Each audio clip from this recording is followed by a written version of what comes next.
Olá, vamos dar continuidade aos nossos estudos das leis morais, baseados no Livro dos Espíritos de Allan Kardec, parte 3ª, capítulo 1º, a lei divina ou lei natural. E nós estamos falando do item conhecimento da lei natural. A questão de hoje é de número 625, onde Allan Kardec pergunta aos espíritos superiores: qual é o tipo mais perfeito que Deus ofereceu ao homem para lhe servir de guia e de modelo? Então vejamos que Deus determinou que nós avançássemos por conta própria.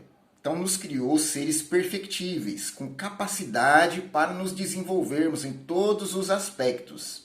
Existem duas grandes asas na evolução, que é a intelectualidade e a moralidade. Não é? À medida que equilibramos as duas, vamos conseguindo ampliar a nossa capacidade de entendimento a respeito das leis que nos regem a existência, que são as leis divinas, leis sábias e amorosas. Quando nós nos ajustamos a elas, encontramos paz interior, felicidade. E quando nos afastamos dessas leis, obviamente, encontramos ilusão, desdita, sofrimento. Então, o homem só sofre porque se afasta das leis divinas, porque não as conhece ou as despreza. Então, qual é a nossa finalidade? Buscar o entendimento dessas leis. E a partir desse entendimento, dessa compreensão ampliada, nos ajustarmos a elas.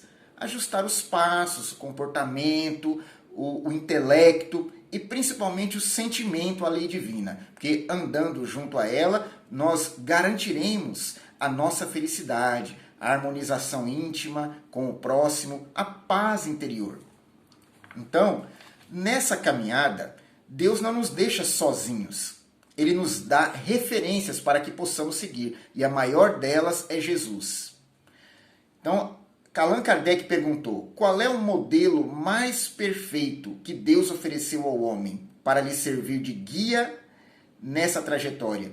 E os espíritos responderam: vede Jesus. Então, o Pai não nos deixou sozinhos porque sabia que nós iríamos demorar muito tempo para conseguir alcançar um estado satisfatório de coisas. Então, Jesus é o modelo que ele nos ofereceu para que testemunhássemos como é a sua lei vivenciada numa criatura como nós. Porque Jesus é espírito, como todos nós o somos. Foi criado da mesma maneira por Deus, em estado de simplicidade e ignorância. E a partir daí, utilizando os recursos pessoais que tinha e aqueles que estavam à sua volta, construiu em si uma comunhão indescritível com o Pai Celestial. Tanto que o levou a dizer: eu e Deus somos um. Ou seja, tamanha essa conexão que Jesus tem com Deus, que ele se tornou a voz do Pai Celestial entre nós. Ele é o Verbo encarnado. Tudo que Jesus faz, fala, pensa, vem de Deus, diretamente de Deus. Porque ele não precisa de intermediários para se comunicar com o Pai. Então, vamos dizer que o pensamento e a vontade de Deus fluem através do Cristo e se manifestam entre nós.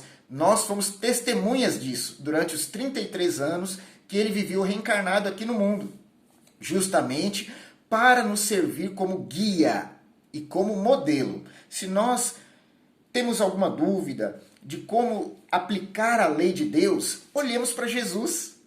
Ele é o modelo que precisamos seguir. Então, o modelo serve para que nós observemos e façamos igual. Nós nos modelemos conforme ele se nos apresenta.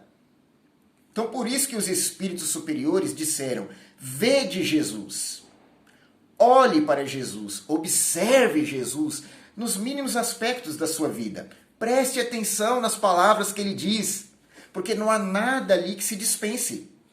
Não há uma só sentença que Jesus tenha proferido da qual nós não precisemos. Então é preciso mergulhar o nosso pensamento no do Cristo, para que possamos movimentar dentro de nós os recursos divinos que possuímos. É a luz que ele nos recomendou fizéssemos brilhar. Brilhe vossa luz, diz o Cristo. Ou seja, façamos por conta própria, o trabalho que nos cabe, baseado no modelo que ele nos oferece. Né? Então a nossa luz há de brilhar cada vez mais pelo esforço que empenharmos em sermos como Jesus. É bem assim mesmo. Um guia serve para guiar, o modelo serve para que nos miremos e façamos igual. Então é preciso buscar nele, no seu comportamento, no seu modo de ver a vida, de pensar, de falar, de agir com o semelhante, o modelo para que nós façamos igual. Então, se eu não procurar fazer como Cristo, eu não vou aproveitar desse modelo que me foi oferecido por Deus. Então, eu preciso trazê-lo para perto de mim, aproximar Jesus do meu dia a dia. Ele não está longe de nós, sentado à direita do Pai Celestial, inacessível às criaturas humanas. Pelo contrário, ele desceu aqui, pisou nesse chão, bebeu dessa água, travou conhecimento conosco, justamente para afirmar: eu sou como vocês, e mais, vós podereis fazer tudo o que eu faço e ainda mais. Ou seja, ele está falando da lei de Deus que há de se cumprir em nós. Porque a lei, ela foi feita para ser cumprida. Mesmo que temporariamente nós estejamos dela afastados, ou a desprezemos, ou não podemos dar atenção devida a ela, mas ela vai se cumprir. O progresso é uma lei. Então nós poderemos fazer o que o Cristo faz quando atingirmos o seu grau evolutivo. É o progresso que vai chegar para cada um de nós, sem exceção, porque nenhuma das ovelhas do Pai se perderá. Então, por mais que hoje eu negue, ou eu me ache pequeno demais, né? Realmente sou, é preciso reconhecer isso. Mas eu estou inserido na lei do progresso, ninguém escapa a ela.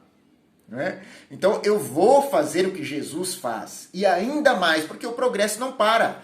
Olha quanta coisa que ele nos diz com uma pequena sentença. O que Jesus faz, que nós podemos testemunhar, é uma pequena parte. Ele faz muito mais. Nós poderemos fazer também, por mais distante que isso nos pareça hoje, mas é algo ao qual nós estamos destinados, pela simples condição de filhos de Deus. Agora, a questão é, quando isso irá acontecer? Vai depender exclusivamente de nós. Aí é o esforço que cada um empreende na direção do seu próprio progresso. Porque esse quando não está nas mãos de qualquer um, nem do próprio Cristo. Ele nos dá os recursos que precisamos para avançar. Agora, se nós não fizermos aproveitamento desses recursos, vamos permanecer na retaguarda por tempo indeterminado. Deus, como é soberanamente justo e amoroso, ele nos dá impulsos, de vez em quando vê que estamos demorando para avançar, então ele nos impulsiona para frente, de alguma maneira, muitas vezes é pela dor, porque a dor tira o espírito do estado de inércia e o impulsiona. É preciso que avancemos, então por vezes encontramos dores individuais e coletivas no nosso caminho. Agora, por exemplo, estamos enfrentando uma pandemia, que é algo mundial. Chegou, portanto, claramente o momento da Terra ter um impulsionamento na sua evolução, de olharmos para a vida de maneira diferente, de encararmos as mortes dos entes queridos, dos amigos que são tão dolorosas, como algo que faz parte da trajetória e que não é definitivo. O Espiritismo nos consola, já vem nos consolando há 160 anos aproximadamente, reafirmando a verdade universal de que a morte não existe, de que aqueles que partiram antes de nós nos aguardam na espiritualidade. E, mais do que isso, mantém contato mental conosco, afetivo. Quanto mais forte meu coração bate por uma pessoa que desencarnou, mais estreitos são os laços que eu mantenho com ela. Portanto, as minhas preces são ouvidas pela pessoa, os meus pensamentos são percebidos por ela, né? Os meus sentimentos a envolvem e a embalam na espiritualidade. O Espiritismo nos deixa isso muito claro. Por isso ele é o consolador que Jesus prometeu que estaria conosco até o final dos tempos.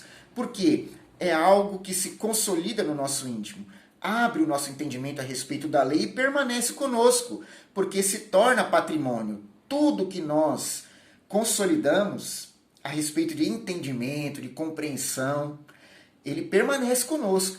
E o Espiritismo, então, nos abre essas portas do progresso. É preciso guiar os nossos passos, então, conforme Jesus, porque ele é um desses impulsos que veio até nós para que avançássemos. Não fosse a sua lei de amor, nós estaríamos ainda na retaguarda do progresso, muito mais primitivos do que já manifestamos hoje, né? Então, Jesus é para o homem, aqui é um comentário de Allan Kardec, o modelo da perfeição moral que a humanidade pode pretender sobre a Terra. Por que sobre a Terra? Porque o progresso não cessa nunca e existem outras etapas de avanço além do Cristo. Ele está na esfera crística. Para nós é o máximo que podemos compreender. Além disso, nós não temos condições nem de saber como se dá o progresso. Então nós podemos almejar ao Cristo.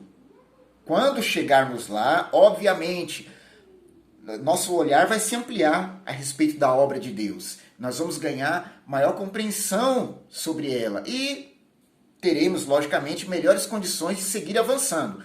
Mas, por enquanto, como sabiamente diz Kardec, Jesus é o modelo de perfeição moral que a humanidade pode pretender sobre a Terra.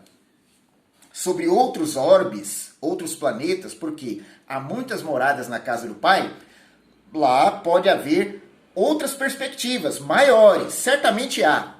Né? Porque o próprio Jesus não parou de evoluir, ele continua avançando. Mas o que nos é dado compreender e almejar, por enquanto, é o Cristo. Por isso que ele disse, eu sou o caminho, eu sou a verdade, eu sou a vida. Ninguém vai ao Pai se não for por mim. Então, ele é o nosso guia e o nosso modelo. Deus nos oferece como o mais perfeito modelo, e a doutrina que ensinou é a mais pura expressão da sua lei. Porque ele estava animado de espírito divino e foi o ser mais puro que apareceu sobre a terra. Então, o que podemos saber sobre a lei de Deus atualmente é o Cristo que nos mostrou. Mostrou, não só teorizou. É porque muitos vieram antes dele e prepararam-lhe o caminho. Mas, lógico, sem desmerecer o exemplo que deram com a sua própria vida. Eram menores que o Cristo, porque eram seus mandatários. Então eles disseminaram a semente da verdade entre nós. Porém, quem a vivenciou plenamente foi Jesus. Ele é quem trouxe o exemplo da verdade colocado em prática 100%, para que nós víssemos e ficasse marcado na nossa trajetória espiritual como é a vivência da lei divina. Da forma mais ampla possível. É possível vivenciá-la mais do que isso? Sim, mas não na Terra. Então Jesus nos trouxe o exemplo adequado ao nosso entendimento e à nossa capacidade de progresso. Nós, nessa etapa, poderemos chegar até Ele. Então é Ele que nós vamos almejar e Ele, portanto, veio nos dar o exemplo máximo do que nós podemos ser e do que nós vamos ser. Isso é maravilhoso. Então Jesus cresce aos nossos olhos.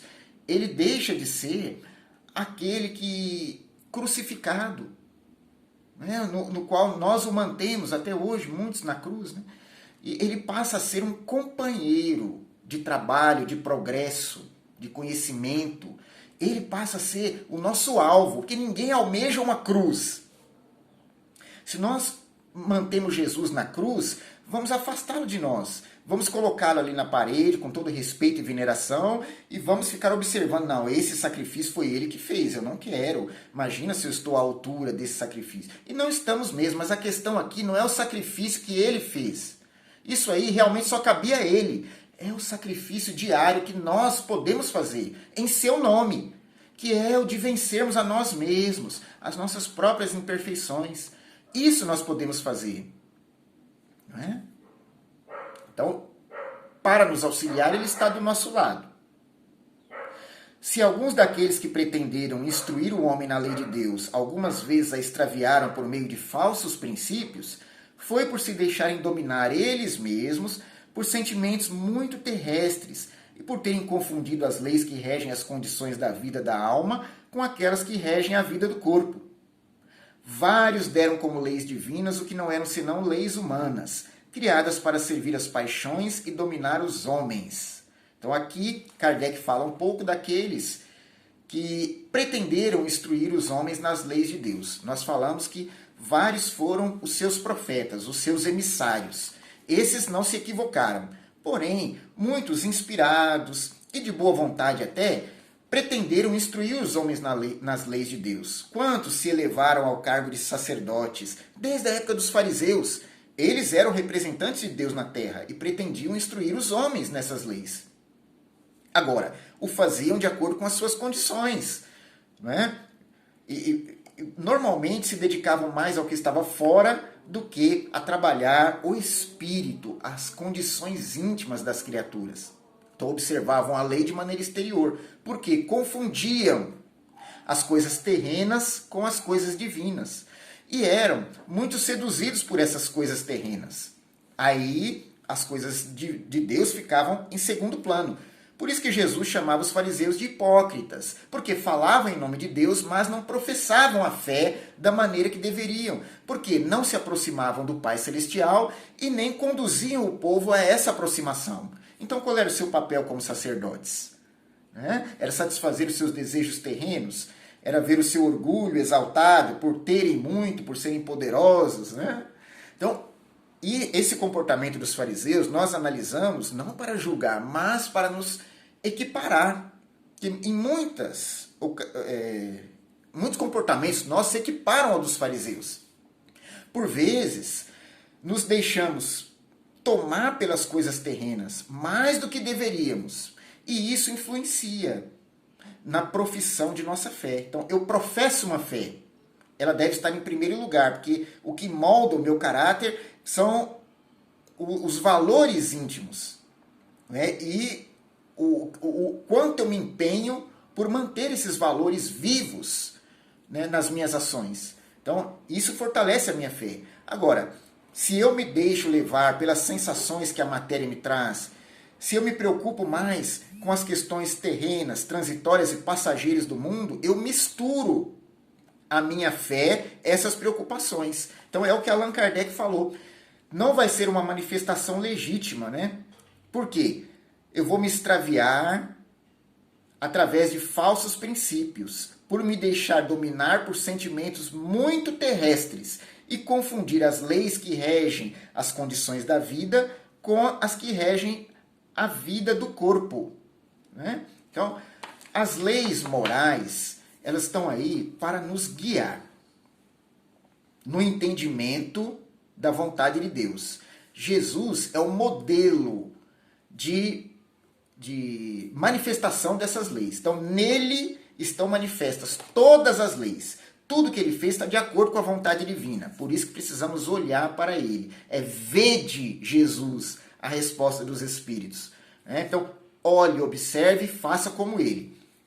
Eu não posso confundir as questões físicas, materiais e passageiras com as de interesse do espírito imortal, porque senão vou fazer uma confusão e vou viver em ilusão, achando que cumprindo certos preceitos materiais, ritualísticos, eu vou estar de acordo com a minha consciência. E nem sempre é assim. Então esse foi o engano dos fariseus, que observavam se as pessoas cumpriam os ritos, lavavam as mãos, e não observavam a sua real conexão com o Pai. Então que sejamos diferenciados. Né? Jesus falou, vós sois sepulcros caiados por fora, ou seja, branquinhos, bonitos, cheios de podridão por dentro. Em relação aos fariseus, que serve para que nós atentemos. Será que somos assim também? É preciso que sejamos por fora como somos por dentro. Ou seja, se queremos passar uma imagem de conexão com Deus, que seja algo legítimo, né? Transparente, verdadeiro. Então que por dentro nós desejemos essa conexão, busquemos o reino de Deus e sua justiça em primeiro lugar, e tudo mais nos será acrescentado. E é Jesus que vai nos conduzir por esse caminho.